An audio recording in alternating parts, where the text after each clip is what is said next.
army of my countrymen, here in defiance of tyranny. You've come to fight as free men. And free men you are. What will you do without freedom? Will you fight?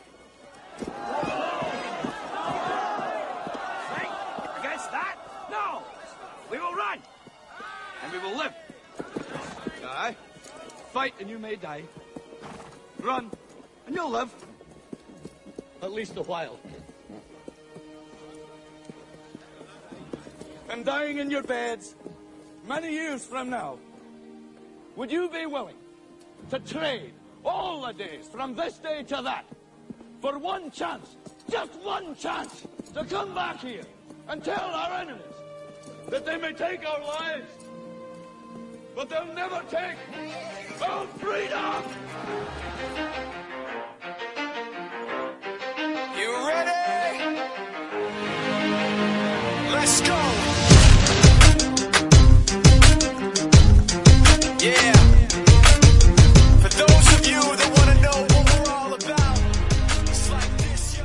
This is 10% luck, 20% skill. And welcome to Anti-Tyranny News Radio here on UCY.TV. Thank you for joining me this evening. A explosion out in New York, around East Harlem, I think 114th and 117th Streets, somewhere in there. Two buildings have fallen. They're calling it a gas explosion right now. From everything I see, NTSB is looking into it.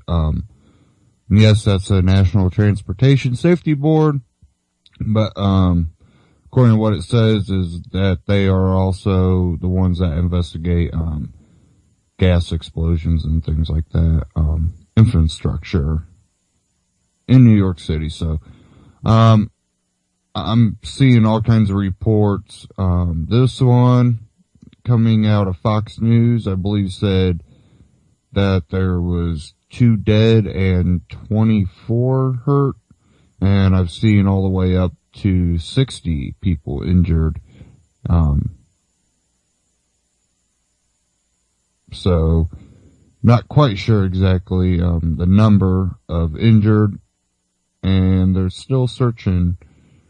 I was just watching some live feed, and it is raining, so they're having, some issues with their little search effort. Temperatures are supposed to be dropping tonight, so, hopefully if there is anybody, that is not dead, that's, stuck in the rubble, that they can get to them. And, I don't know what the hell that was. Give me a second here. Okay. So we have that going on.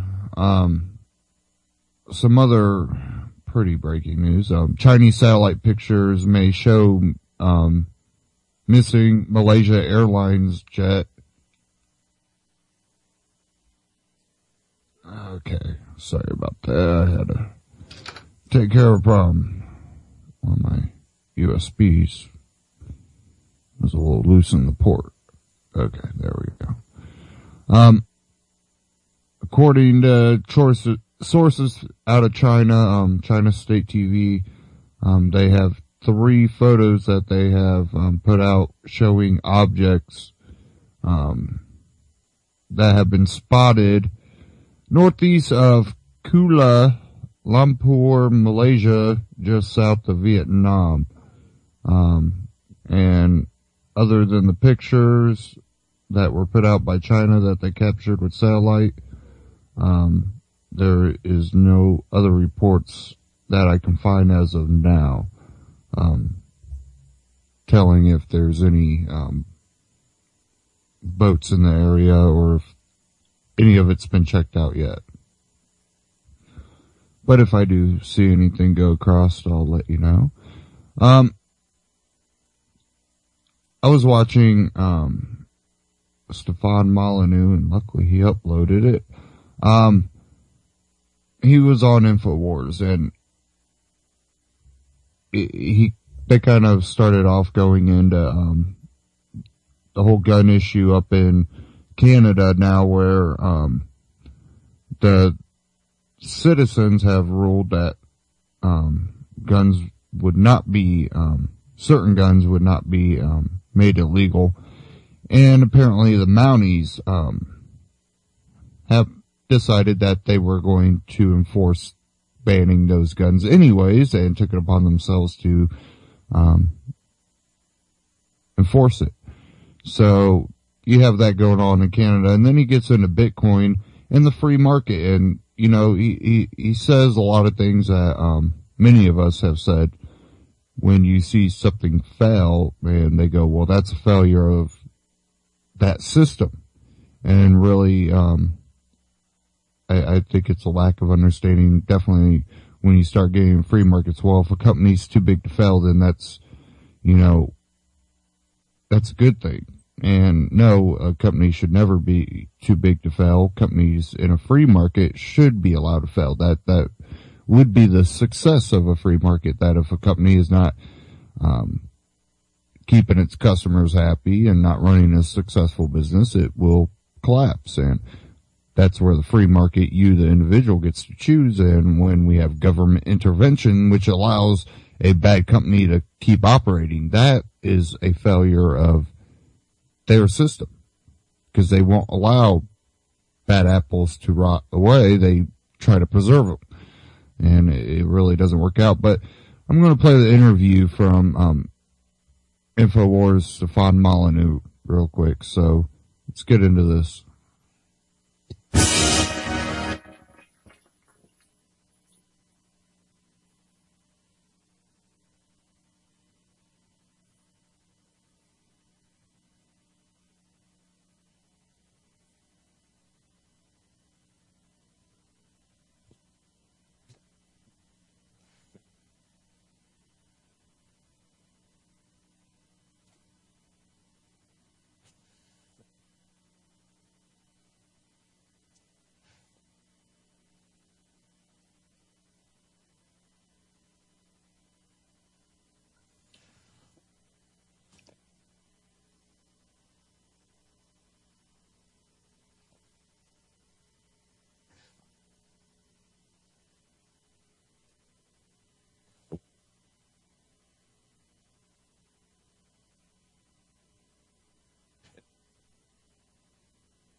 Yeah, so, again, I'm about into this crap.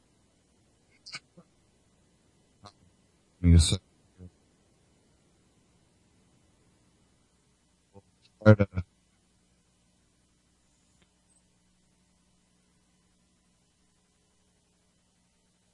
Okay. We'll try this.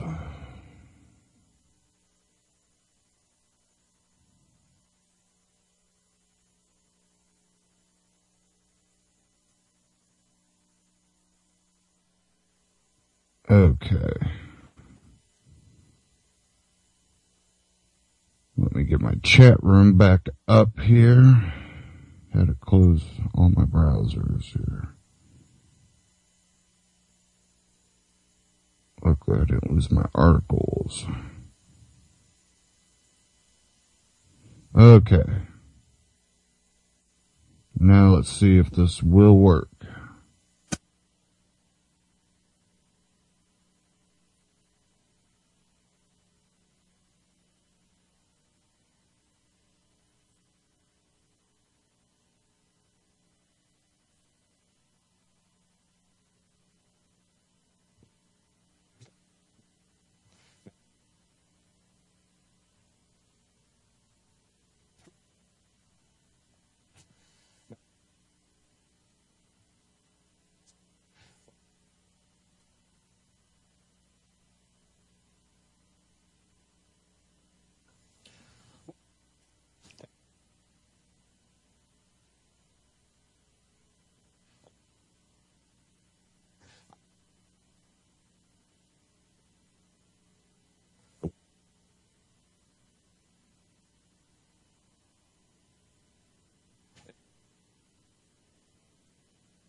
Okay, I'm not sure what the hell's going on here.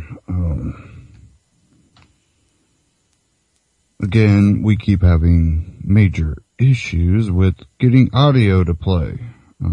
It'll play one week, won't play the next. Play the next week, won't play the next. I don't know what is going on.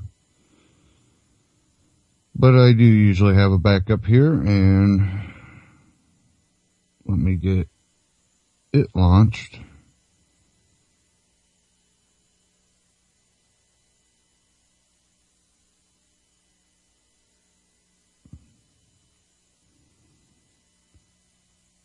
And this should work fine. As long as it loads fine.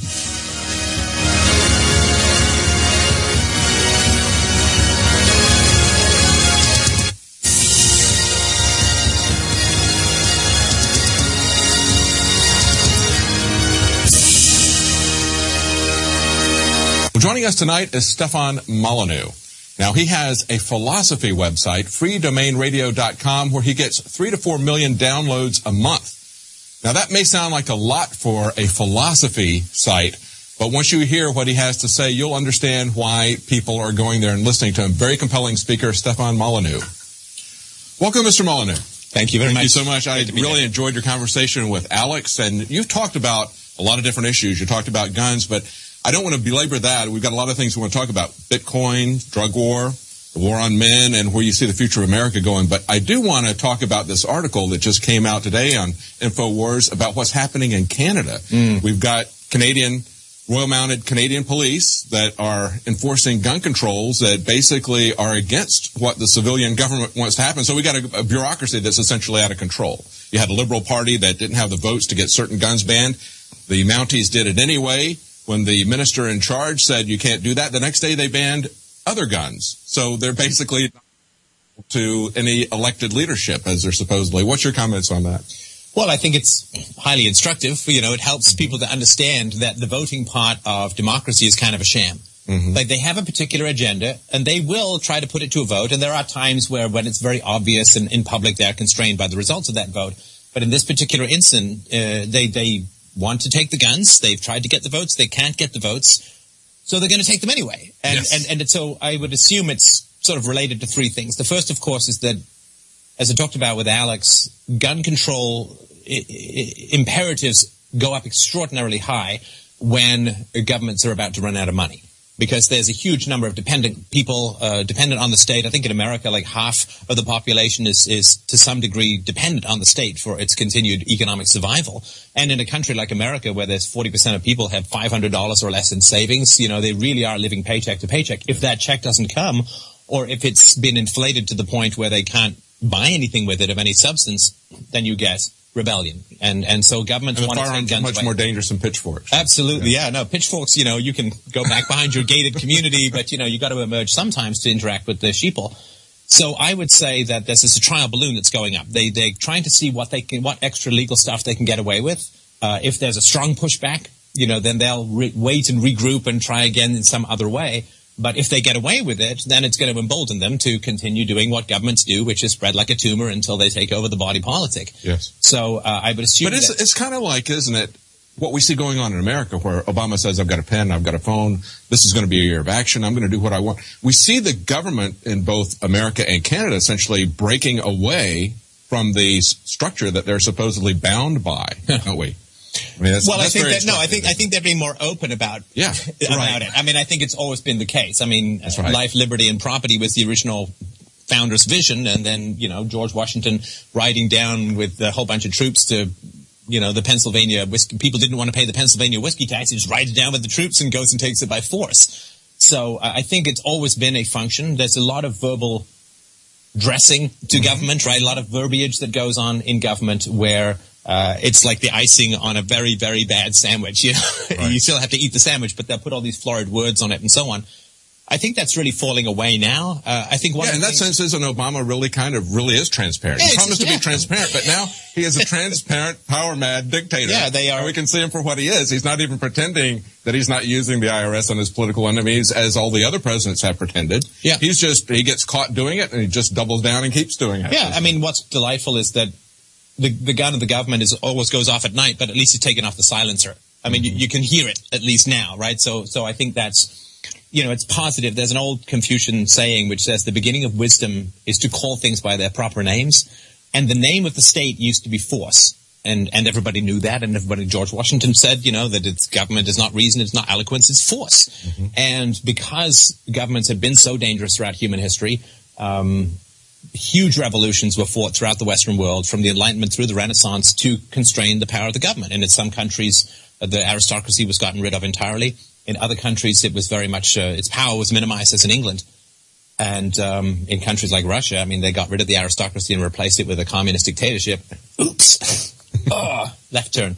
But so I think that what happened was we kind of changed our whole relationship then. We forgot that it was force, and we started to think of it like a friend, you know, like a charity, like a dad, like a guy who's going to help you out when you're in trouble, like a do-gooder, like someone who's going to like a woman might think of an abusive husband. Yeah, right? Yeah. We've got the livestock. He actually really does love me, even though he beats me every night. We've got the live Stockholm syndrome, right? So I think that we've turned away from the recognition that government is force, and we've tried to turn an agency of violence into like a charity, like someone who's going to educate the poor and help the needy and heal the sick and take care of the moms who's married the wrong guy. And we've forgotten that it's force, and we've tried to turn this gun into a bouquet of flowers, and it just doesn't work. What happens is every time we ask the government to do stuff for us, it ends up doing stuff to us, which we don't like. It's just inevitable. And I think there's also this illusion that if our team, they break everything into two teams, and if our team gets in, somehow we've got some control over that, but we're really kind of just like the kids in a shopping cart where they give them a steering wheel that doesn't connect to anything, so keeps them busy. I mean, that's kind of what the elections are, and people are really slow to come to that. You know, the Republicans are slow to realize that when their guy gets in, they don't have any control over him. He still does a lot of the same stuff the other guy did.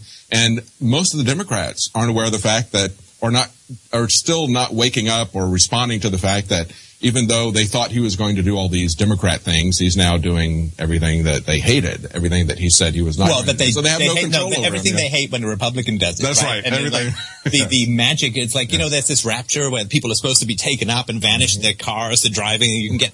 It's like that's the whole anti-war movement ever since Obama came in. So they just got beamed up, like get spirited away by, I guess, ideological prejudice. But yeah, it is. I mean, I've sort of pointed out that it doesn't really matter the hood ornament on the car that runs you over, and the president is really just a hood ornament that's supposed to distract you from the real power, which is in the bureaucracy and in the unions and in the military-industrial, the welfare warfare complex, right? All of the people you never get to vote for, or the central bank. Which brings us to why you're here, Bitcoin, right? Yeah. So we've seen a lot of troubling news about Bitcoin. We see Mt. Gox going bankrupt. We see another couple of small exchanges just this week. It was Flexcoin, Polyno. One of them is going out of business. Flexcoin is going out of business. Polyno has lost 12% of its users' coins. We see Fortress Investment Group now, because of the price of Bitcoin going down, they're taking a loss. We saw a scandal with Sheep Marketplace back in December. What is your take on Bitcoin? Where is it now, and what's your take on the larger issue as to the hope of the future of getting away from central banks? Okay, first of all, it's important to separate Bitcoin from companies. Bitcoin is an open source architecture for the exchange of value. Some of that is currency, some of that is contracts, some of that is dispute resolution, some of that is selling shares without having to go through $3 million of underwriting costs and lawyers and all that kind of stuff. So there's an architecture, and then there's companies that are making money, trying to make money by helping people navigate and use that architecture. I mean, if an ISP goes down, or if an internet service provider goes out of business, we don't say that's a failure of the internet, right? Or that's the failure of TCP/IP or whatever. So Mt. Gox and Mt. Gox and all of these other companies that have had problems, it's not Bitcoin that is the problem. It's, people who are making money. Like if a company goes out of business, it's not a problem with the free market. That's actually the point of the free market is the moral hazard. You can go out of business. Yes. So the fact that companies have gone out of business, I think, signals the strength of Bitcoin. I know that sounds kind of weird. That is interesting. Hold that thought. We're going to be right back. We need to close the show. Well, that's it for our regularly scheduled program, but we're going to continue this interview on the other side. We're going to hear the rest of what Stefan thinks about Bitcoin, as well as many other subjects. Stay tuned.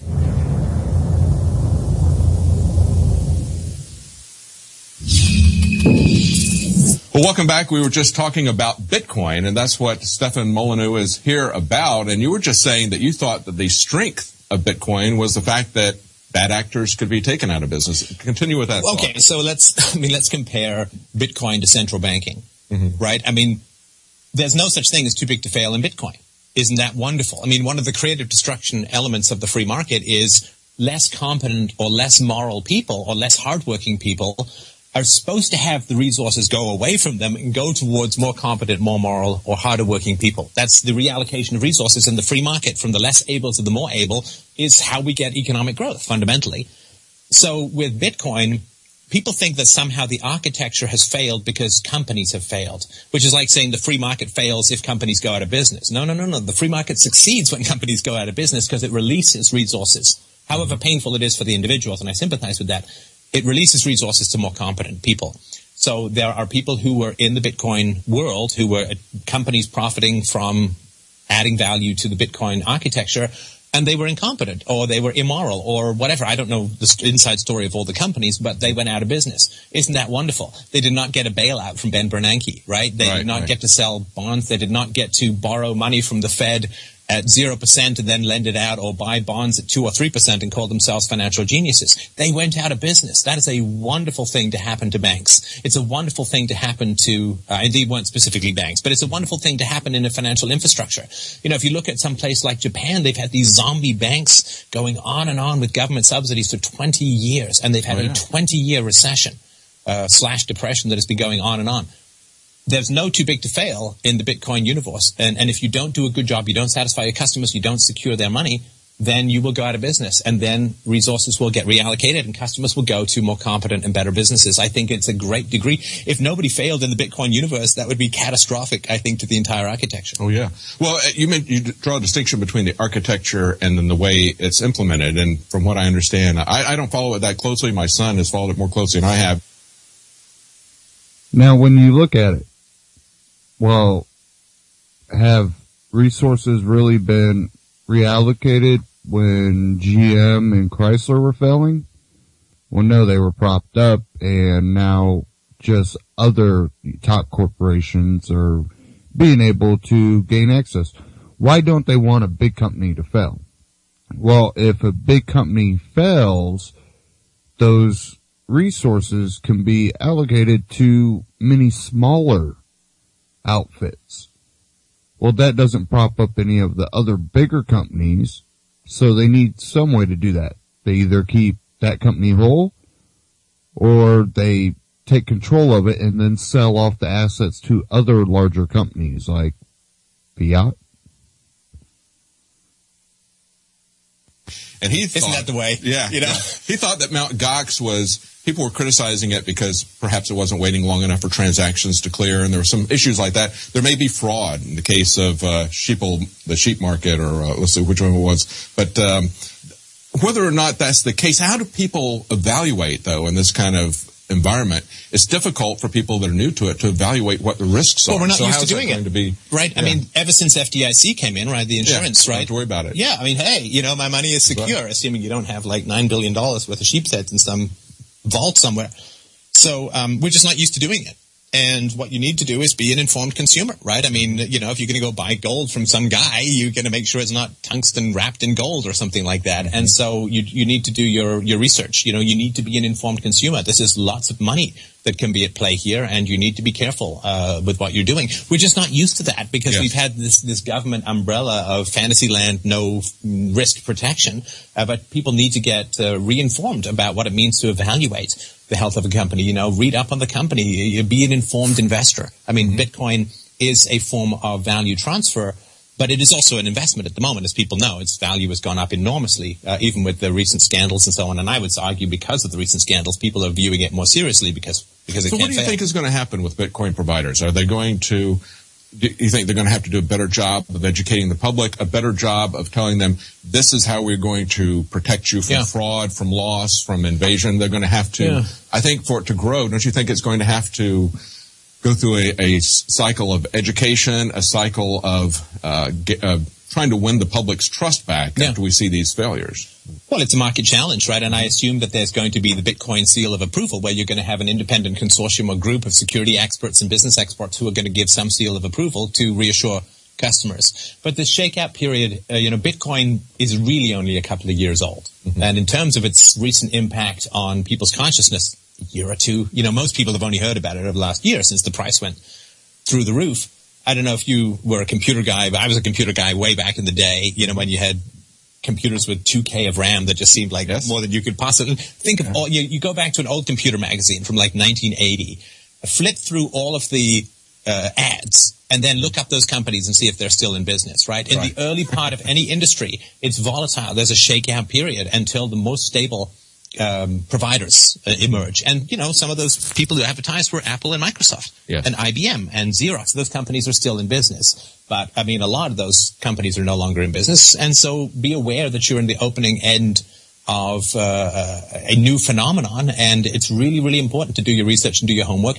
Don't put my opinion, don't put all your eggs in one basket and be diversified and all that kind of stuff. And, learn a little bit about what it is. We don't need to really think about banks, but we do need to think more about Bitcoin and listen to the experts. There were people warning about Mt. Gox early last year, that its security measures may not be implemented the way that people want, that it was having issues with keeping everybody's coins, because basically people handed over their Bitcoins to this place to facilitate trading.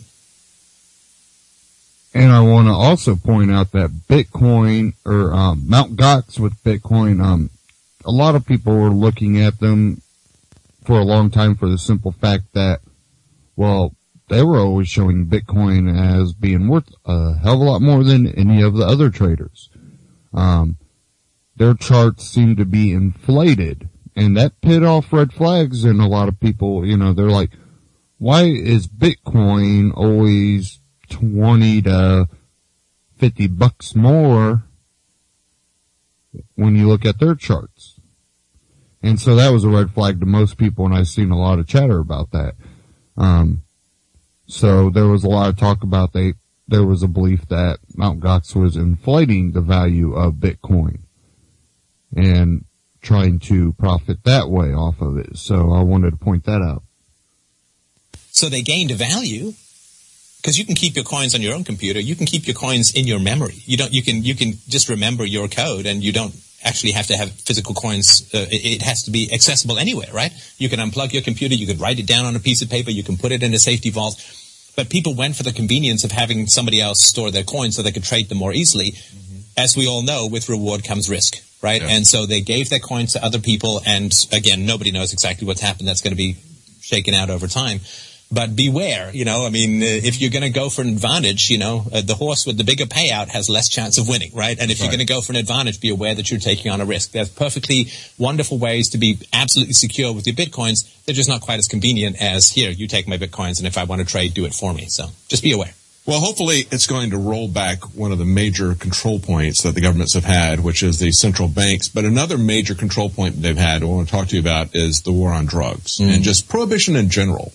The government's ability to come in, just as we were talking about at the beginning of the program, to come in and prohibit arbitrarily the possession of a firearm. Well, they can come in and prohibit the possession of drugs or anything else, which I contend they don't have the constitutional authority to do because we had to have a constitutional amendment to prohibit alcohol. Where's the constitutional amendment to prohibit all these other things that they're prohibiting? But we see it out of control here. I've talked to law enforcement against prohibition, a former Chicago prosecutor. He says 80% of the gun violence in Chicago is drug-related. We know that's what the real culprit is, that and psychoacoustic drugs, SSRIs they're being given to people. But they focus on guns as a solution. But what do you see happening now with drugs? You see people waking up to the futility of trying to use government as the instrument to address something that is really a personal issue, as to whether or not somebody uses too much alcohol or uses too many, cannot handle the drugs that they use.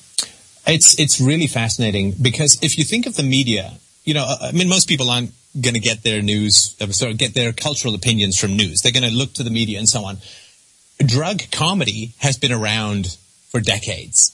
Way back the Cheech and Chong movies, I think were in the 70s or whatever. And the pursuit of drugs and so on has been a staple of comedy for teens for a long time, just as the pursuit of alcohol has been a staple. Now, there's no I strangle hobos comedies, because people recognize that going out and killing someone, you just can't make it funny, right? It's just a horrible, awful, evil thing to do. But there's been a very different perspective on drugs for as long back as I can remember, which is it's an indulgence. It's goofy. It's silly. Yes, some people get addicted, but people get addicted to anything. It doesn't mean you can't, right? Paul Walker was addicted to fast cars. It doesn't mean we close down NASCAR, right? Well, you're talking about the difference between vice and crime, isn't it? Crime is essentially something you're doing to harm other people. But I like Pink Floyd. A Dark Side of the Moon is a great album. They were not popping chiclets when they made that. Freddie Mercury starts taking cocaine and writes Bohemian Rhapsody. And I love that music. I don't take drugs myself. I haven't, but I'm not going to, Sgt. Pepper's is a great album. I can't say that anything that produced that beautiful music is necessarily a vice. It's not my vice. Maybe I have others, but that's not it.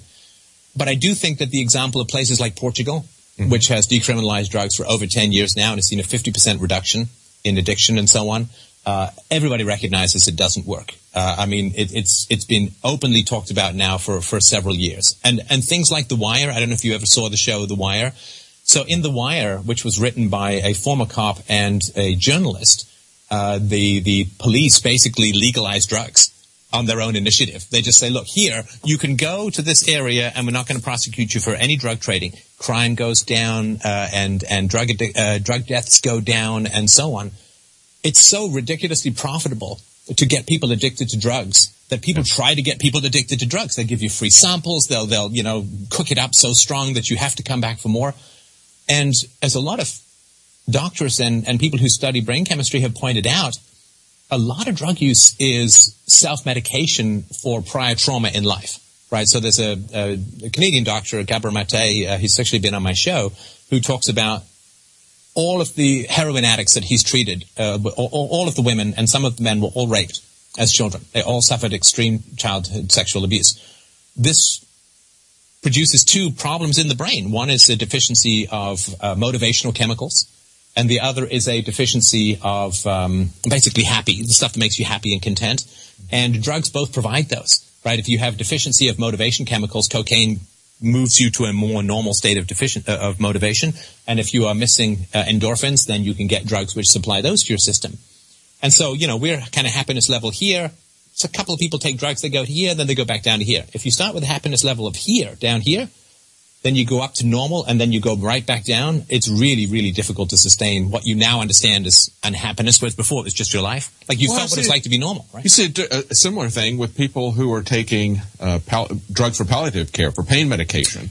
They don't get addicted to them like people who are on the outside at all. It's the same sort of thing that you're talking about. Yeah. And that's one of the things that concerns me the most, is how people can turn their back on people who are taking chemotherapy and they can't keep anything down. They need marijuana. They need it whole as opposed to some pharmaceutically derived extract. They need it whole for it to work, and yet they turn their backs on these people. I remember an activist who basically was arrested by a judge, put in jail for this, had it withheld from him. He died in his own vomit. I mean, how do we justify that as a society, withholding that from people who need it for medical purposes, even if you don't understand that some people ought to be able to have the decision whether they want to use it recreationally or not. And if it gets to be a monkey on their back, there's other things other than a cop with a gun and a billy club that are better to help with that, right? Yeah, if somebody's self-medication has gone awry, you give them medical intervention. You give them methadone. It's a medical issue. It's a spiritual issue. Yeah. It's not a law enforcement issue. And that's the thing that concerns me so much, is to see. Okay, I'm going to stop right there, and you catch the rest of that on YouTube. Stefan Molyneux has it on his channel, and it's The War You Can't Win. And I'll first start off with the drug issue, and where they were going with it can also be a problem. Well, it's a medical issue. It's not a law enforcement issue. Well, you still run a problem with, the government is so involved in healthcare, and definitely mental health care, that even when you look at it that way, you still have a institute that would, just be pushing a different type of drug down the person's throat. Oh, you're addicted to cocaine? Well, let's give you a whole bunch of these pills instead. And, a lot of times SSRIs and things like that.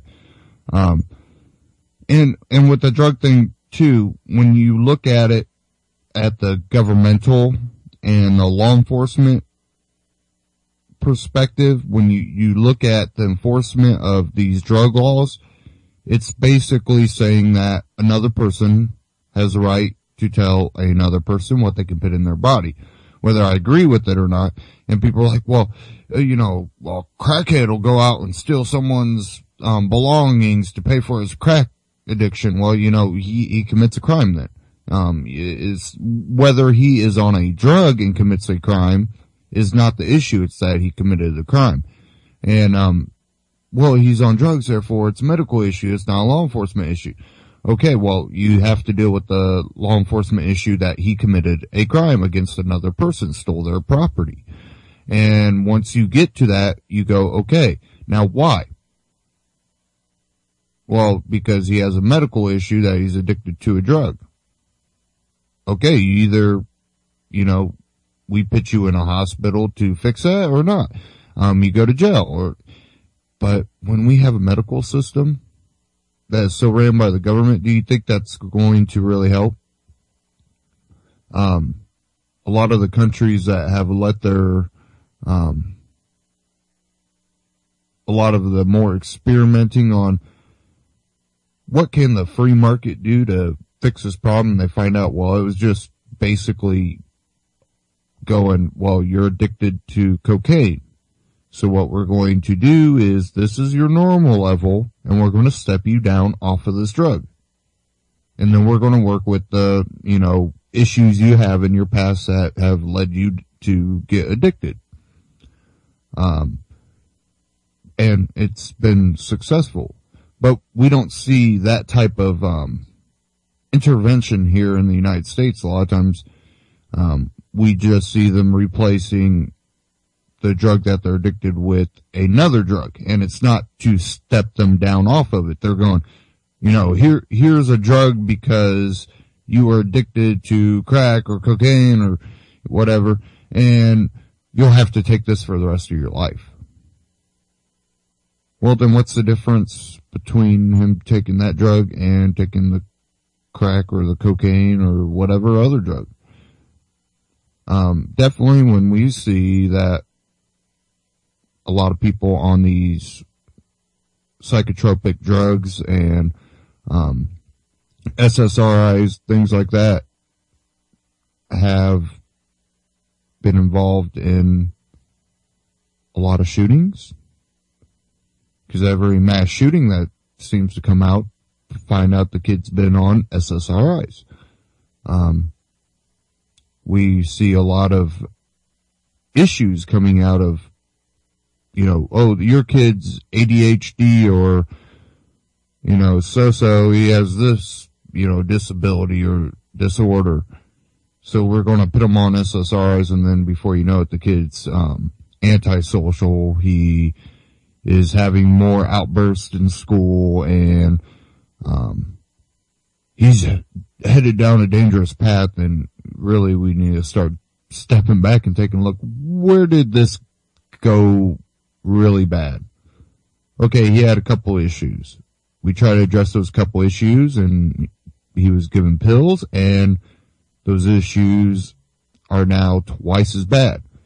And the sad thing is we see a lot of times parents rush him back to the doctor. Oh, he's getting worse. We need some more pills. Well, I think that's just not looking at what the actual problem is. It's a society of Band-Aids. Try to mask over. That, it's the land of pharmaceutical companies too. Very, very influential in government with their lobbying. And you see them trying to go after naturalists, homesteading too. That's a big one. Basically anything that can threaten their monopoly. And you really think about it, these pharmaceutical companies have to be working together. When you look at it and they all can come out with somewhat of the same type of drugs, pretty much the same, but there's a lot of things that a lot of people have been able to do, and in smaller communities really have still welcomed more natural remedies. Smaller town doctors seem to be a little bit more open. It's the ones that are stuck in these, almost like a chain, kind of like a fast food restaurant of medicine, and they're really stuck to what they're taught, and they, well, you don't want to give your kid a vaccine, let's call CPS. And that's kind of where things get scary.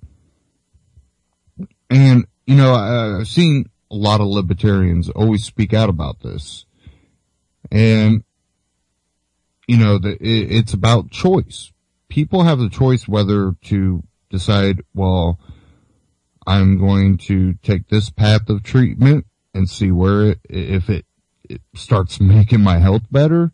And if it doesn't, maybe I'll seek the pharmaceutical path. We see, a lot of that being attacked, but then, libertarians will stand up for the right for you to choose. That's your choice. And, just look at the Justina Pelletier case, they actually, it wasn't like they were going, well, we want to take her back and give her some green tea. No, they had her at a medical center, Tufts Medical Center. They had been successfully treating her by mainstream doctors, and still, Boston Children's Hospital was able to step in and basically use Justina as a, guinea pig to try to prove something that a doctor had a hunch on. And when you see that, we need more people to stand up and speak out about, the rights of parents. And, I'm glad that I see, a lot of libertarians speaking out about issues like that. There for a while, I was seeing a lot, you gotta watch out. Some of these parents are nutsos, and they'll just try to give them herbs out of the front yard, and it ain't gonna do nothing. They're gonna kill their kids. We should step in. And I see a lot more people getting that libertarian ideology because they see what goes wrong. Justina was being treated. She was going through conventional. And still, she was able to be taken away. And that kind of set off alarms in a lot of people's heads. They're like, even when you seek the conventional treatments, you could still have your kid. Well, maybe all these stories we hear about people trying natural remedies and even hemp oils and stuff like that has been under attack. And it's a awakening. And I want to address a couple things I see in the chat room earlier about Bitcoin. And all I'm going to say about Bitcoin is there's pros and cons to Bitcoin as there is to the dollars and your bank accounts that you have. You could still wake up and money be gone. Everything has its pros and cons, and it's your choice. If you don't like it, don't use it. It's as simple as that. That's what's great about free choice. No one's shoving it down your throat. You don't have to get Bitcoin if you don't want Bitcoin. You can keep your Federal Reserve notes. You can keep your bank cards. And hope one day you don't wake up and absolutely no ATM's able to give you money. And, people are like, well, Bitcoin's electronic. Yeah, it is. It has its faults. It's not perfect. Gold is not perfect. The government can take your gold. They've done it before. Nothing is perfect. Definitely when you have a controlling government. And I pointed out on the last broadcast, the first Bitcoin ATM to be put in a gun store requires for you to use that ATM, and their service requires you to use a state ID and a palm print. But there's other ways to do it. And Stefan brought up, there's other ways to have your money. I have I don't use a trading like a Mt. Gox or any of those. I don't have a wallet with them. I just have a regular Bitcoin encrypted wallet. I don't use their services. You don't have to use those services to use Bitcoin. Takes a little bit more researching on how to, keep your Bitcoin safe and all that. And how to use your regular wallet and transfer and all that. It's not, a service that you use where they make everything easy. And some people are pulling their Bitcoin out of those type of services, going, well, maybe I should look at just keeping it in my own private wallet, encrypt it, and figure out how to do everything. And it might be a little bit more time consuming to exchange my Bitcoins for maybe Federal Reserve notes for something or other things, but that's a option you have. And a lot of people are like, is that InfoWars I'm hearing? Yes, I do play things from InfoWars. I do play things from ABC News. I do play things from CNN. I do play things from Fox News. The Blaze. There's many sources that I disagree with a lot of what those sources push. And so do you, but I play information off of. So, you can hate the person, but, I'm giving you a source of information that I've listened to and, something that I agree with a lot of the, discussion there. Now, 100%, we all have a little bit different beliefs on different things, and, Bitcoin being one of them. I think Stefan Molyneux is a lot more, optimistic about Bitcoin. I'm a little bit more cautious about Bitcoin, even though a lot of people here probably, oh, he loves Bitcoin. He always talks about Bitcoin. It's something relevant today, so it's something that I do, look at. It's something that is relevant. It's something that is being traded. It's something that you can take and buy things with. It's relevant. And I try to address a lot of relevant things. And, one thing that Stefan brought up was, Washington. There's a lot of people out there that look at Washington as a hero. And then there's a lot of people go, well, he's really no better than any other government official. The whiskey tax, like Stefan talked about. Government is force. And, I think a lot more people are waking up to that. Government is force. That is what government is. And, the politicians try to make it look elegant. They try to make it some higher class, but government is force. It is nothing else. And that's why a lot of libertarians and anarchists believe government is a unnecessary evil. Because you make a standing body of force. That force has to be fighting something. Whether it's turned inwards or outwards, it's fighting something. And yes, you can try to push the direction of the force away from the people of the country, but usually all that means is they will find something, whether it be legit or not, to fight in another country, which in return creates more enemies. So whether they're fighting you or fighting someone else, usually they are putting you in harm's way. Either putting you in harm's way by creating enemies in other countries when they go fight this mysterious force and end up, harming more civilians than any number of, the bad people, the bad guys. So it's one of those things. Well, yeah, you can direct the government's force towards another country, but then that just means you create more enemies. And then when they turn back inwards, which they always eventually do, governments always turn back inwards and try to squash any type of rebellion or any type of discontenters. It's one of those things. It will happen, and I think the U.S. is seeing that now. We are all over the world. We have bases in how many hundreds of countries? They've went all over. They're bored. They've turned inwards. Now it's about going after their own people.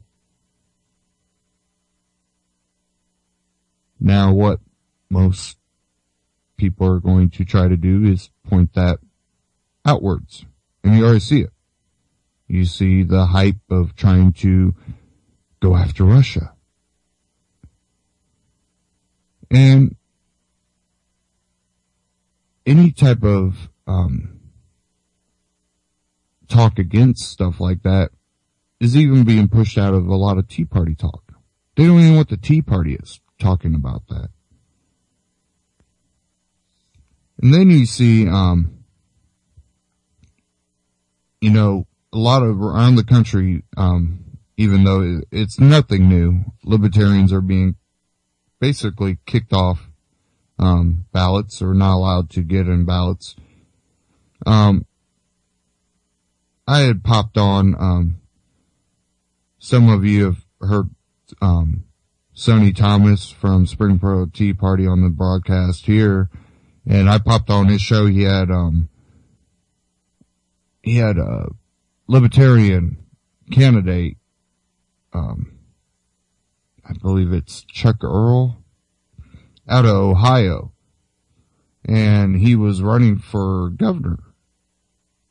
And now we have the Republican Party in Ohio basically trying to shove the Libertarians off the ballot, and the Libertarian Party is actually going after the Republican Party for doing this in the government of Ohio. But I have one here from Ben Swan. Why is the Republican Party in Ohio so afraid of the Libertarian Party? Let's go ahead and cue this up here.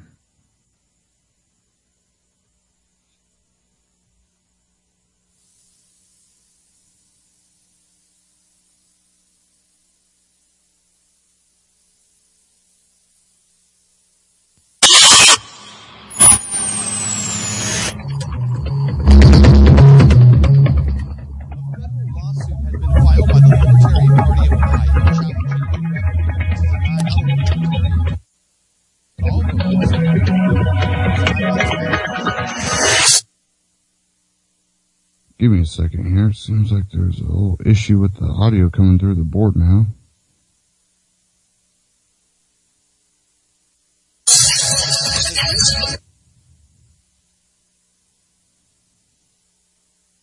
Yay.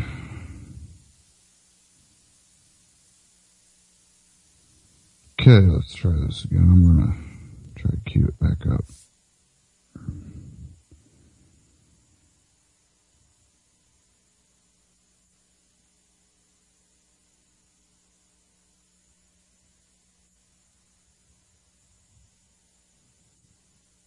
Hopefully it's not the video. I've had some problems too trying to upload videos and they kind of come out with the audio all messed up.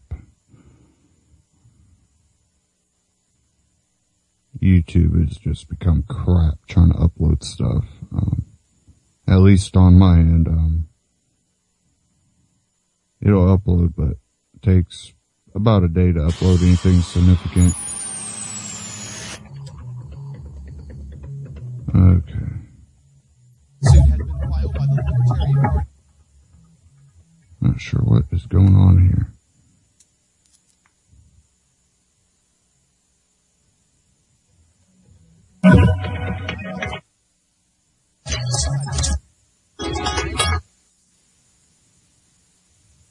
Ohio has been clearing out all the stocks of the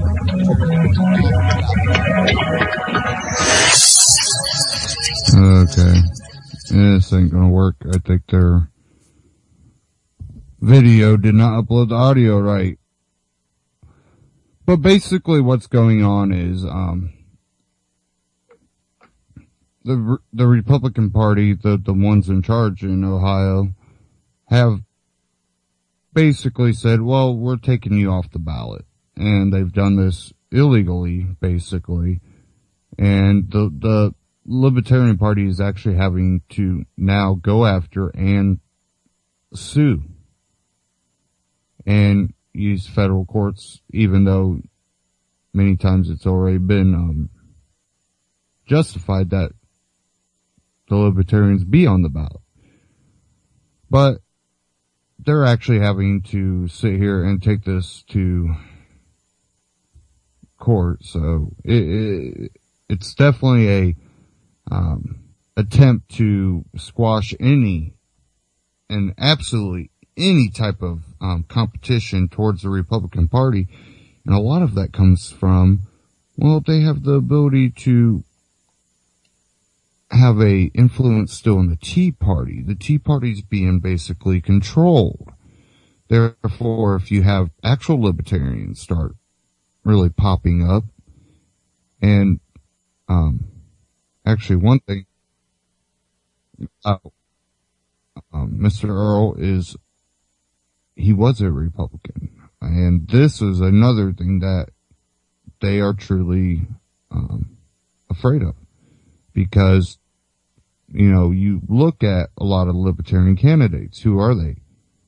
They're Republicans that are just fed up with the Republican Party. They're just done.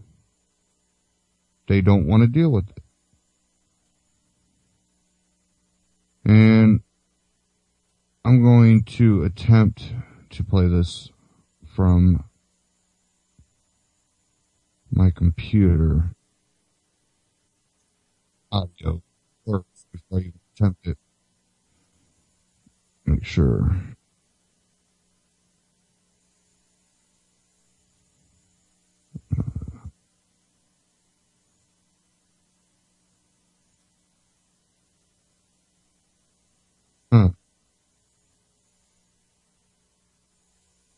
I think it was just my phone playing the audio weird, maybe. Okay, let's try to see if this will work. Hopefully it will. Has been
Look like I lost connection with the network there. Give me a second here. I'm having all kinds of problems here.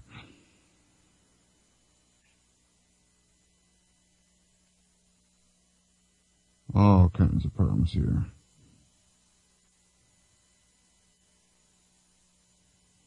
Okay, hopefully I'm okay now. Audio kept cutting out and then connection loss, and I'm still showing a connection problem with Skype, so I hope you're actually hearing me.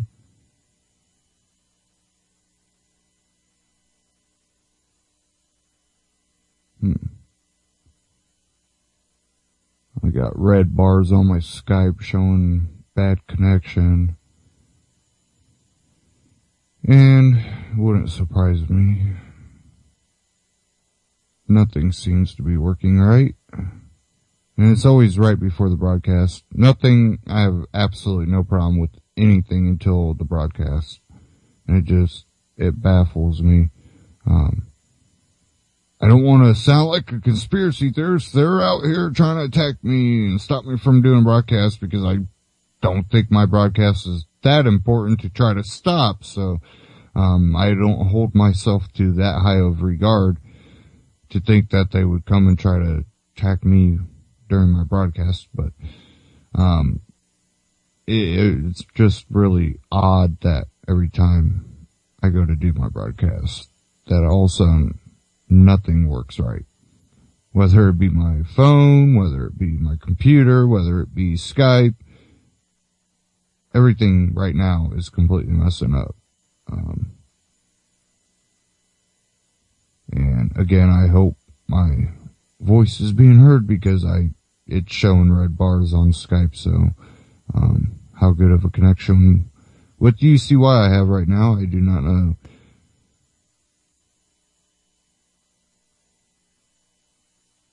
But since that audio would not play, I'll go on to some other things, but let me see if they got a commentary with that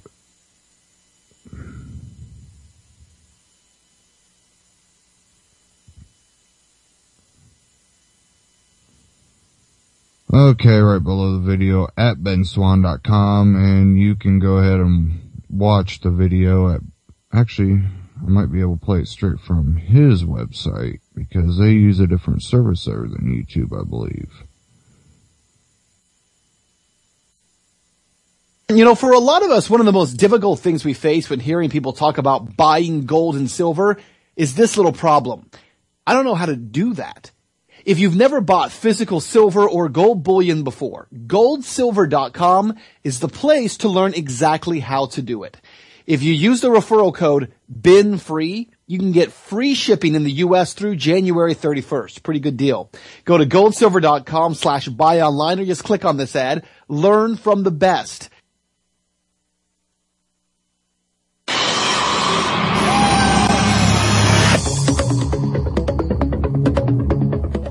A federal lawsuit has been filed by the Libertarian Party of Ohio, challenging a new effort to deny not only libertarians, but all voters a vote for governor. I'm Ben Swan with your Truth in Media Moment. Thanks for watching.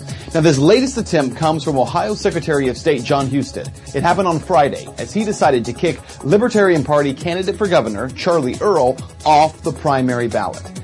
Secretary of State Husted, a Republican, said that he adopted a hearing officer's recommendations in disqualifying Earl.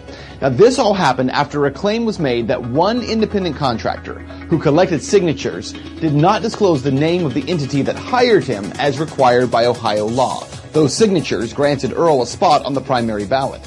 Well, that contractor testified in Friday's hearing that he's collected signatures for ballot initiatives in Ohio for 12 years. And during that time, he's never once disclosed his employer. And yet this is the first time any petition has ever been rejected. The contractor went on to say he does not disclose his employer because he is an independent contractor. Now, the Republican Party in Ohio has been pulling out all the stops to keep the Libertarian Party off the ballot in Ohio for 2014. In fact, this is the third attempt in just a few months. The previous two were stopped by a federal judge who issued an injunction.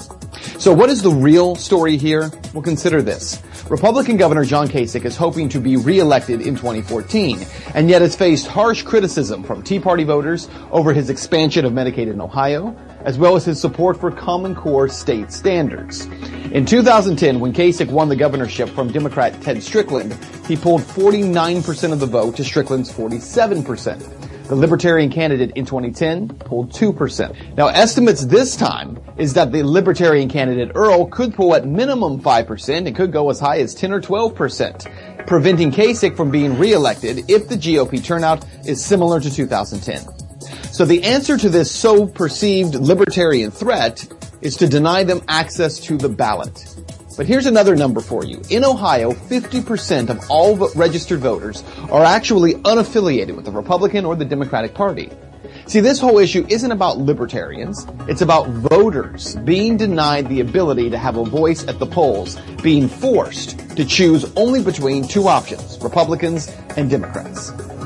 Thanks for watching. Be sure to check out all of our Truth in Media videos online at benswan.com, where humanity is greater than politics. Well, I'm glad that worked out. One thing I'm trying to do is find a better source than YouTube for uploading and also playing, because it's something that is prevalent with YouTube. It's the one that I have most of the issues with, and I know it's not directly with YouTube. It's something with the software that is used to do your audio and YouTube, and something with how it's all interconnected. I can play audio from other sources and it'll come through, but YouTube, every other week it'll work. So there's definitely something weird. And then I don't know what's going on with Skype. I keep having it jump from yellow to red with the connection. So just let me know in the chat room if I just disappear and I'm sitting here talking to myself. I'll have to reconnect to a network. Already had to do it once. But one thing he brought up, that they're forcing out any third party. They're not allowing third parties. Everybody goes, why don't we have a third party? well, I like how Ron Paul says it. Well, why don't we have a second party first off? Republicans and Democrats are exactly the same. You have big government people. Anybody that's not big government or doesn't somehow sell their soul doesn't really get too far, as Ron Paul, even though he had a lot of support by the people. He didn't play ball with the elites. So it's one of those things that you can't be mad because we don't have a third party, because you've allowed this two-party system to really just run roughshod on the country. It's one party. They've came from one party. They act as one party that bicker amongst each other. That's really what it comes down to. The Democratic Republican Party that is now split between two parties is still one party, just bickering amongst each other about how to get to the end game. It's not about what the end game should be. It's not about liberty or tyranny. It's about how do we get to tyranny? How do we increase government control over people's lives? Not only in this country, but around the world. That is elitism. That is, that the globalist agenda. And when we're not successful at it, the powers to be will use other world powers to accomplish what they want. A lot of people say the only reason Hitler failed is he was too ambitious. And that's what lost the support of many of the people who were backing him from the beginning. He's making us look bad. I think he's losing his mind. Well, yeah, he started off with the, lost mind. You just read some of the stuff that, when he was on the battlefield, when he was actually in the war, World War I, he wasn't right in the head from the beginning. So, the only reason why he felt he got too ambitious is basically what they say. It's not that he was doing wrong, it's that he was too ambitious to create his world government. We have to do it a different way. Well, that's basically what our government is. We need more tyranny, just they want to argue about what way and how it should look. What type of complete control utopia that they want.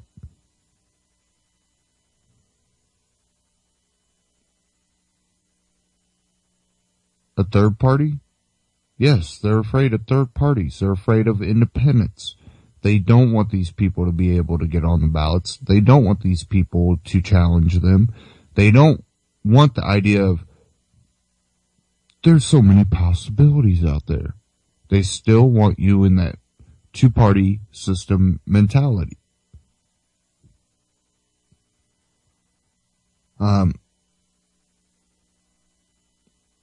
One thing I was looking at was some articles about Rand Paul. And people are like, oh, yeah, Rand Paul, blah, blah, blah. You can sit there and, bicker about Rand Paul himself, but my whole reason for reading about him, I'm trying to figure out what he's doing. People are like, well, he's going to run for president. No. I'm trying to figure out, is he playing a game on the establishment Republicans? Or is he playing a game on the libertarian Republicans? The libertarian leaning, or even the capital L libertarians, as Ben Swan put it in one of his interviews. Tea Party's libertarians and capital L libertarians that work within the Republican Party are different. And, I might classify a little different than I heard Ben Swan classify it. But basically he had it right. You have the libertarian leaning Tea Partyists that are evangelicals. They do, push some social issues that the Libertarian Party, or not Libertarian Party, but the Libertarian ideological people that, really just truly believe in, your rights as a human being, they don't agree with social issues. But what the two agree with are the simple fact that you should be able to live your life and I should be able to live my life the way we choose without harming each other. And if they can, if somehow the capital L libertarians could get the libertarian leaning Tea Partyists to drop a lot of their social issues, they really could come together and take over the Republican Party, and that's the major issue. I personally don't think that you're going to be able to win enough of the libertarian leaning Tea Partyists over, because there is a pretty large group of the libertarian leaning Tea Partyists that are completely controlled. I hate to say it that way, and I hate to say it the way I do, but it seems that they are, even though I agree with Glenn Beck on some of the things he talks about, we have big disagreements. There's a lot of issues that he's at what I would call the libertarian leaning Tea Parties, but a lot of people think he's more controlled opposition. Well, whether he's controlled opposition or he's just that in depth with his ideology, which is my personal opinion, and he could be controlled. Okay, whatever. But, whether it's that or just your deep ideology, a lot of people can say, well, I'm controlled because of my ideology. No, it's my ideology. I don't really have a party. I don't have a group of people. The liberty movement is so broad. I can say, yes, I'm a part of the liberty movement because it is that broad. But I'm not, I'm not a libertarian party person. I'm not with that group. I'm not controlled by that party. I'm not, I was a registered Republican. Probably will never vote for another Republican. But I'm always willing to search for the truth and try and figure out what Rand Paul is. Makes my decision on, how to look at him as a person and what he's saying. And how to interpret what he's saying. And people are like, oh, well, if you can't just say it right, you don't say it at all. But a lot of people don't understand when you're in positions. The only reason you can be in that position is either you keep your mouth shut and work behind the scenes to try to do things to liberate people, or you come out swinging. And I think Rand Paul might be one of those people that he's learned from his father and is trying to play the system. But again, he's not his father either. He is a libertarian leaning Tea Partyist, where his father was more of the capital L libertarian. And, I think that if you look at him and just look at everything he does as, he's just playing that system and he really means this, I think you're going to be letting yourself down. I think when he looks at issues like Israel, where he doesn't think we should stop sending money to them, but we'll tell you not to send it to Egypt. I think those issues are his views. I think that when he talks about drones, protecting your right to privacy, your Fourth Amendment, I think that is his ideology. He doesn't want privacy gone. He wants to be able to have his private life. I think that's, his ideology. With the Israel thing and, sending money and help to them is probably his ideology, because he's looking at foreign relations and all that, and that's our biggest supporter in the Middle East, and we have the Middle East so out of control. That's why I would think, yeah, that's his belief. But, the problem is we have a system so corrupt that if you do want to get ahead, you have to play a game. And the one thing about people that believe in freedom, well, you're not really too much into the game playing. You have a pretty good understanding on freedom.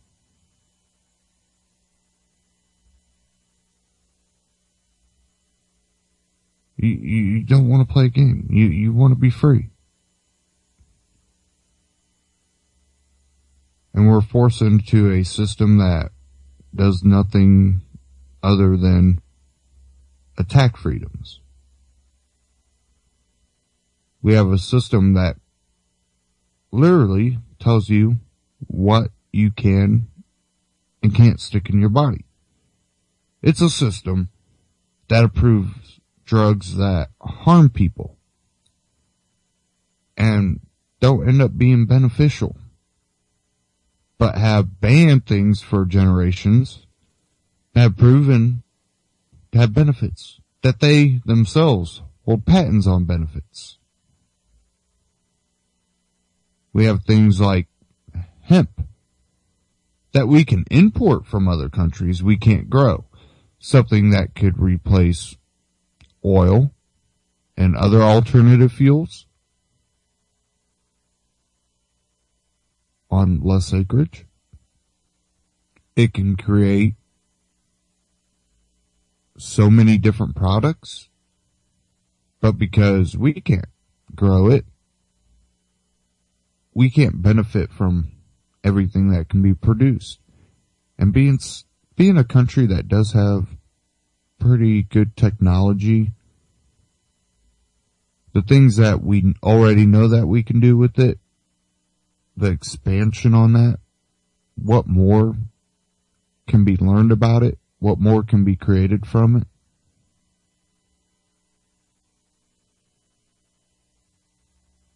And this isn't even the stuff that people smoke. This is industrial hemp. This is what replaces lumber, what can replace cotton, what can replace paper, clothing. You can make biofuel. You can make plastic compounds, fiber, compounds with it. The list just goes on and on. Hemp seeds you can eat. You could go right now to the grocery store and get, I think Chobani had it. They had their yogurt with, hemp seeds and other seeds in it at the grocery store. But you can't grow it.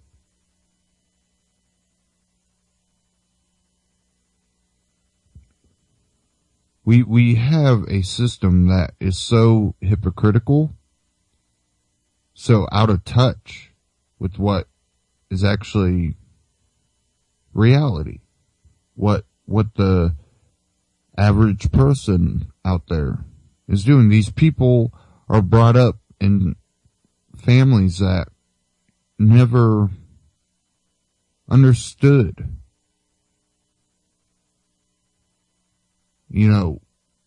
what the average family goes through. Yes, they might have grown up as a young child, but if you look at where they've really gone, look at Obama, look at Michelle.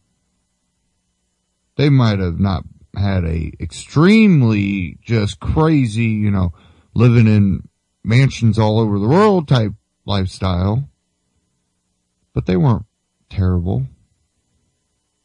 They were able to succeed, and then they got in this lavish lifestyle. Then you learn that, they, both had, issues with the bar, and now they're president. He's president, she's first lady. They spend more on vacations in 1 year than the royal family in Great Britain spends on vacations, plus taking care of all of their mansions and palaces.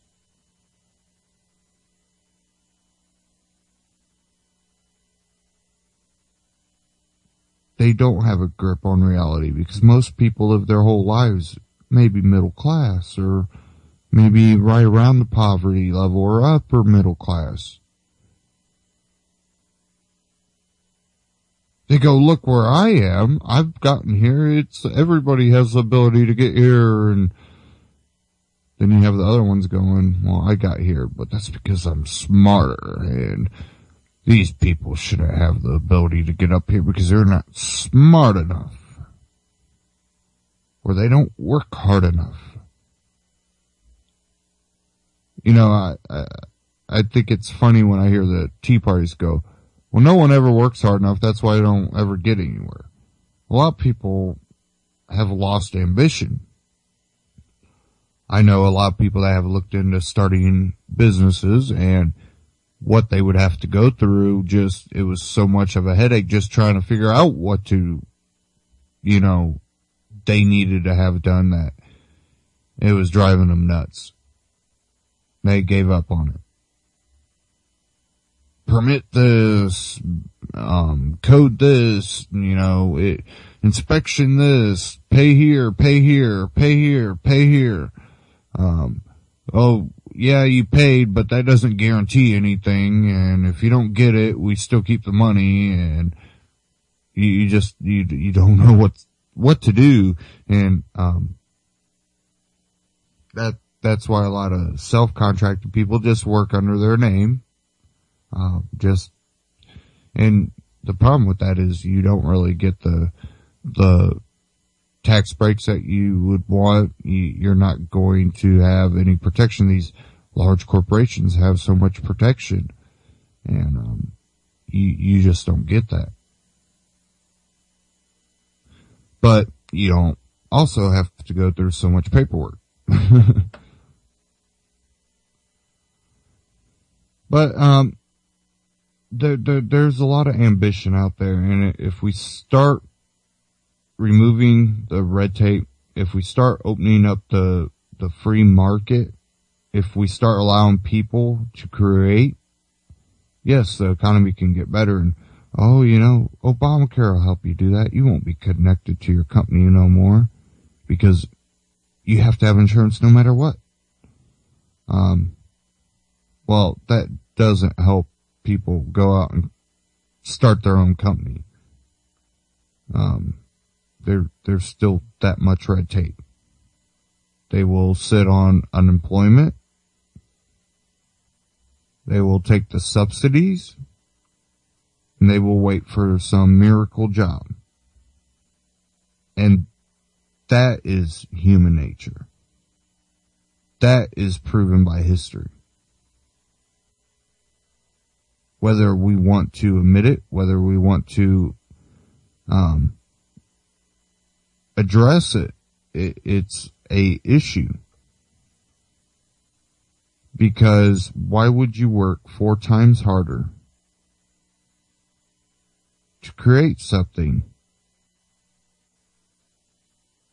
to have to pay 4 times more into the system that is doing nothing more than dictate what you can and you can't do, whether it harms someone or not? EPA regulations, all this. And people are like, well, these companies would just pollute the world, and it would be a travesty if we didn't have all of these regulations. Really? How good have those regulations worked for you so far? Have regulations stopped China from doing anything? Oh, no. They can still pollute over there. Well, what, you want us to pollute here too? No. But the problem is when we have coal plants that have had billions of dollars poured in them to not put out all these dangerous chemicals, then we shut them down. Because, they're polluters. It's a coal plant. It pollutes. Still bad for you. Well, would you rather those type of coal plants be running or the ones over in China? We should look for alternative fuels, yes. Alternative sources for energy, yes. Agreed. Most people are. But again, regulation. Yeah, they got regulations for big companies not to pollute, and they still pollute. They pay the fine. They do all that. Regulations have stopped people from being able to grow and experiment with hemp and things like that. But it hasn't stopped pollution. It hasn't stopped our own corporations from polluting. But guess what? It stopped you from being able to afford to start a company that might pollute. Well, you have to have this permit. Before you know it, carbon, do you got a proper amount of carbon credits for the pollution you'll put off? I run a quick lube. I didn't know I needed it. Well, too bad. You run a 4-bay oil change place. Well, you need this many carbon credits because you'll have that many cars running in your garage. Just the bureaucracy and the idiocracy of it all. It does nothing to stop pollution. What it does is it props up the large corporations, allows them to pollute at a certain level and just have to pay a fine for it without getting into too much trouble. As long as it only creates cancer within, 20 years, we should be okay. Just make sure we don't have any instances of people getting sick within a week or something and them finding out it was us. Then, 20 years later, they'll get to sue the company and they'll get millions of dollars and die 5 years later. But you wanted to start a 4-bay oil change and you can afford the permits, the credits, and everything else. So, you can open up that 4-bay oil change. It would just cost you so much.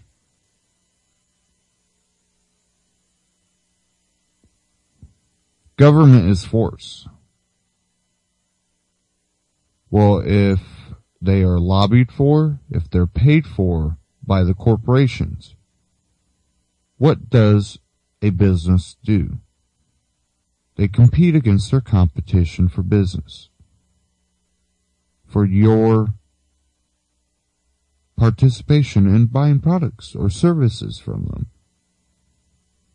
And when they fight for that, and they have the ability to buy force, do you think that's going to be beneficial for small business or detrimental to the destruction of small business.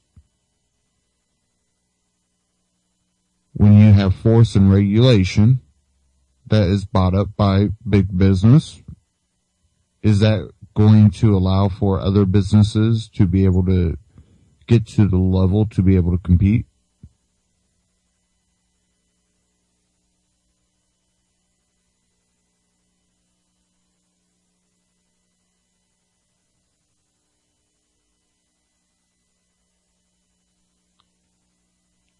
We don't have a problem with big business. We have a problem with force.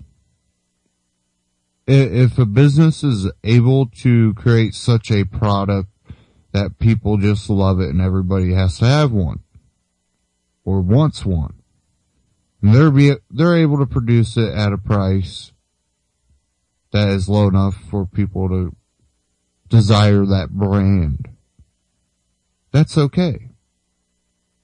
When it's not propped up by phonious regulation and the support of government intervention and the ability for others to create competition.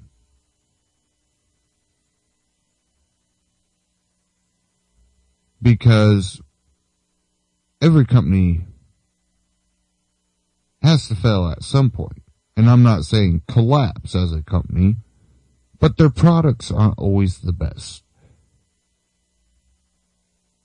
Apple doesn't always put out the best product. A lot of people like the Android phones because they're cheaper, they're open source, and they like it. More options of phones to buy that use Android. There's only the iPhone that runs Apple iOS. Not always do companies have the best product, which allows other companies to compete, and they fight back and forth. And it creates a competitive competition that allows for the expansion of technology, the growth of it. And that's driven by who in a free market? By you. And another thing is when these companies also contract with the government.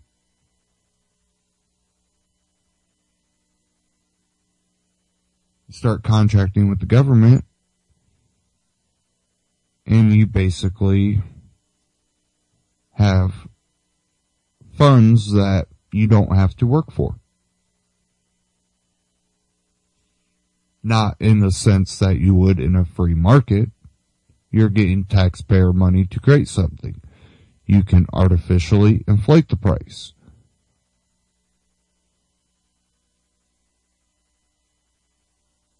Why do roads cost more for a city or county government or state government to have laid than if you were to go get estimates and have a road put on property, which a town actually had their road fixed with their own money, and they went out and found a company that would fix their road, and the city wasn't too happy, and they did it a lot cheaper. Why is that? Corruption. You have government working with and for their friends. You have someone in government that knows the owner of one of the contractors, big contractors in an area, and that's who they have do the roads. Or there's a union ran company that the union has a contract with the city or state. that only those union workers are allowed to be used.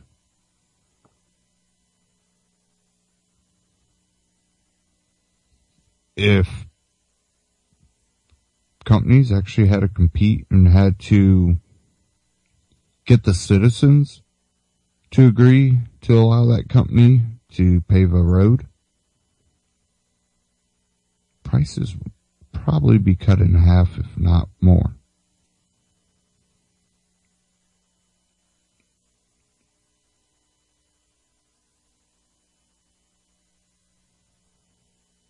When governments get so corrupt, eventually rebellions rise up. Not always are they successful, but eventually governments will collapse. And they'll collapse under the weight that they put on their own shoulders by trying to control a populace. And in history, really the only way you've ever seen that beat how governments have been able to take control of the rebellion is when they start wiping out their own people. Are we going to allow our government to truly become that? We're already getting there. How many beatings and killings caused by government officials upon innocent people have you seen on YouTube and across the web?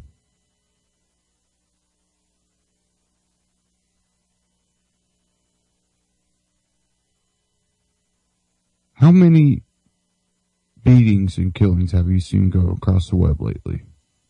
Now, how many of those officers have been charged with a criminal activity? I bet you not too many. I bet you can count them on one hand.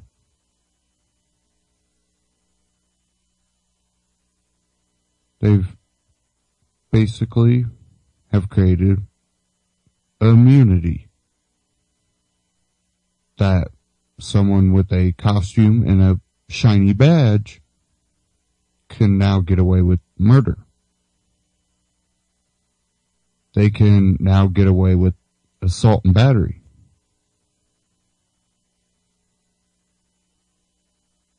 They can illegally assault you and detain you when you're innocent and get away with it. Sometimes they get paid time off for doing it. Sometimes they just get time off. But how many of them are rotting in a jail next to people they put into jail for victimless crimes? How many people did those officers that created a horrific act and assault people and kill people are out there on the street, while these other people that they arrest that did nothing towards anybody else, but maybe they might have done a drug and harmed themselves? Oh, he got caught with marijuana. He's sitting in jail. I just beat a guy for talking back to me and he's in the hospital and I'm back out on the street.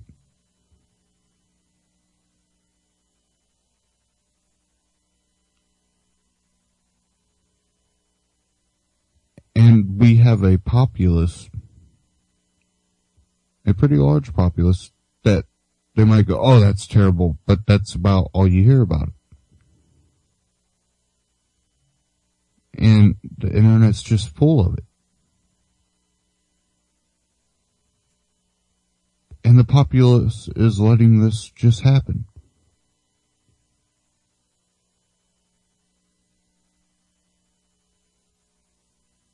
Our revolution was fought against the most powerful country in the world at the time. That had colonies all over the world. Bases all over the world. Sound familiar? We fought them over attacks, and we fought them over trying to take our guns.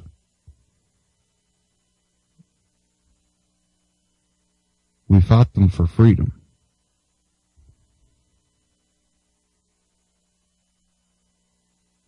Now look where we are today. We have a government that is taxing you way higher than anything our founding fathers could have ever imagined. Ever being able to happen. These were people that didn't have electricity. These were people that didn't have millions of different things that could be taxed. They had a few things and a small tax. Most of what they had, their furniture, a lot of times their houses, they built with their own hands. They didn't have to go buy. There wasn't no sales tax. The few things that they had to go buy still weren't taxed. But they wanted to tax the tea. And when they didn't want that, well, go take their guns. They're getting a little out of hand. Those colonists over there in America, they're getting out of hand. Go take their guns. Final straw. We have guns being taken here in America. We have taxes completely crazy. Does that mean we should just go crazy and armed rebellion? I hope not. I hope I never have to witness that. I hope we can reverse the trend that we're on, because that's what will lead to a more peaceful, not saying it'll be 100% peaceful. There's going to be people flipping out no matter what way you go. Go completely tyrannical or completely liberty, you're going to have someone mad. But if they commit acts against others, then they become the criminal. When there's a victim involved, that's actual criminal activity. The whole theory that you can be charged for committing a crime against yourself, I think, is the most idiotic ideology out there. Justify, not saying that you can't lend a helping hand out to someone. I'm saying to force them to take that helping hand.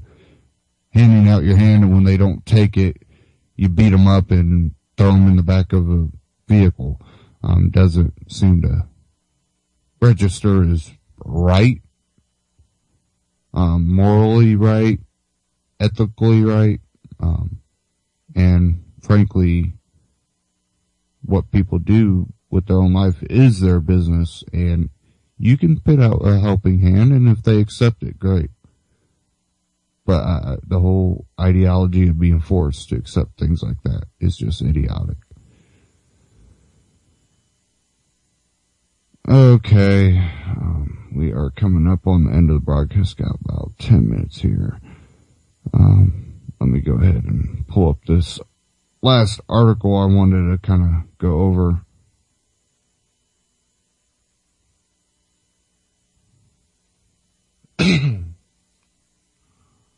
Okay, here we go. Once it loads. And since I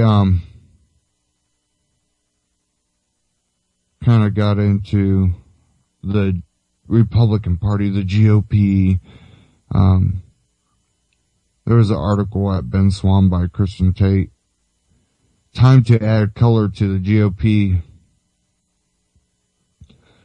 It says, in most younger social circles, calling yourself a Republican is social suicide. To many, it is paramount to to being a member of the racist old white man's party that also believes that God created man one day and with the snap of a finger.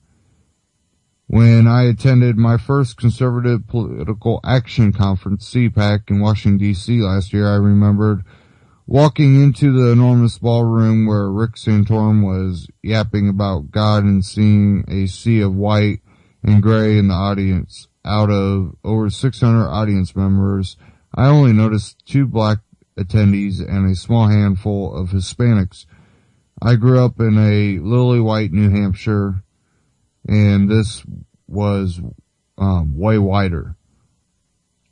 I had the opportunity to meet the 2 African American attendees later that day. They were twin sisters named Nicole and Kristen Douglas from Connecticut. We quickly hit it off and spent the afternoon together. Walking around CPAC with Nicole and Kristen was an unforgettable experience. It was impossible for us to go anywhere in the convention center without being stopped by members of the press, to display the GOP's representation of people of color. See black people like us too. Now understand I have an ego like everyone else and like press coverage whenever I get it. But while hanging with Nicole and Kristen, I was overlooked by everyone holding a camera or microphone. Indeed, I was completely invisible to the conservative press who was drooling to chat with my 2 African American friends. As a young person, it's not always easy being labeled a Republican. Trust me, I know firsthand, but it's even harder to be a black Republican. I have faced a lot of criticism, Nicole told me. Not only am I black, but I am also a young woman. Believe me, I get criticism hurled at me from all avenues. Regardless, Nicole boldly shows her face at numerous all-white Republican events and even voices her opinions to the press on camera. Indeed, she seeks out the opportunity to express her views. Nicole told me Republicans generally treat me with respect and really value my opinion, even if they don't agree with me. A lot of Republicans I meet are white males, but I would say that in comparison to liberal white males, I really feel like they actually hear me and aren't constantly dismissing my opinions. Says, Nicole argues that most of the criticism towards black conservatives comes from closed-minded liberals.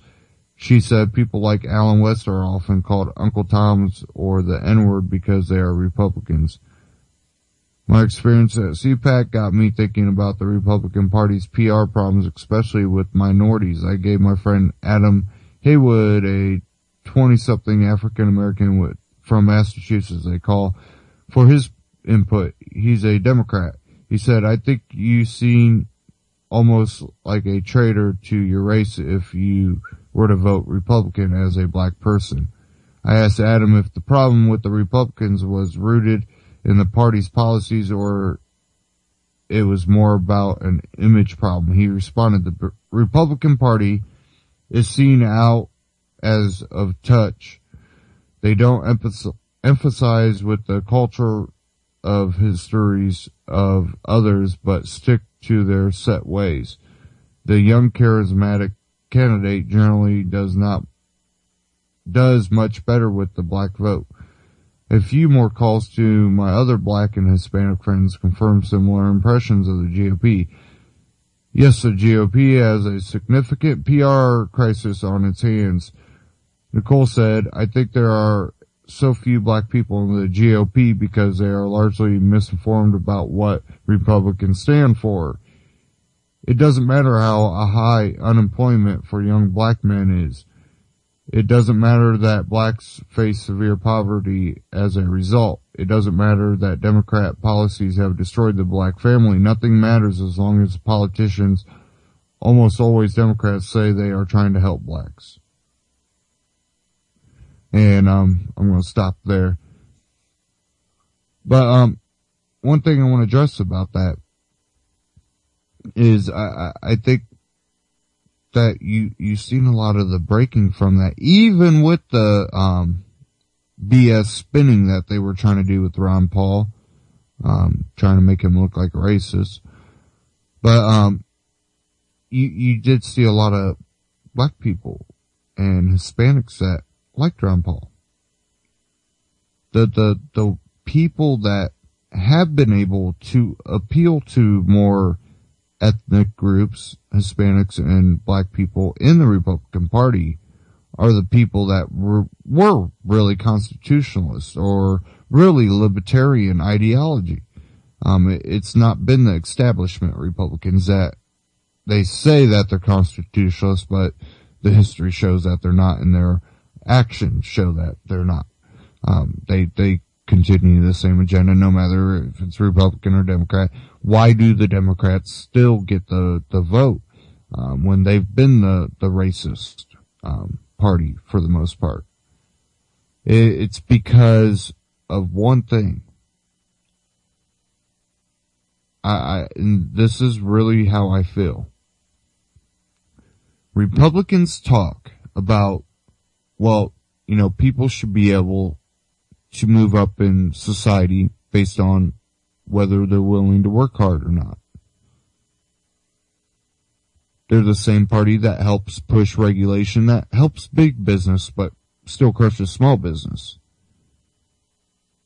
Democrats go after all business and try to support government help. Well, if you have a choice between no government help and propping up big business and not being able to start a small business, or saying, screw all private business, just crush them all because I can't start my private business, so crush them all and just give me what I want. Where does a society that is hopeless end up tending to sway towards? Well, if they can't start their own business because there's so much red tape, so much regulation, they have to be higher middle class, and a lot of them work their whole lives hard and never make it to that upper level, which I've seen many of them, older Hispanic, older black people that they bust their butt. They make young people look lazy as hell. And they're in their, late 50s, early 60s. I'm not saying that's old, but they are up there in age, and they're making, the 24-year-old and the 30-year-olds look like they're old because they just blow past them. They work their whole lives hard. They still make very, very low wages. Then I've watched other people that, because of their status, that they've been able to impress with their status of who they are and friendship, and just be able to goof off and work their way up. So, big business, not saying they should be destroyed, but the problem comes from Republicans never really supporting small business, even if they say they support small business. They don't.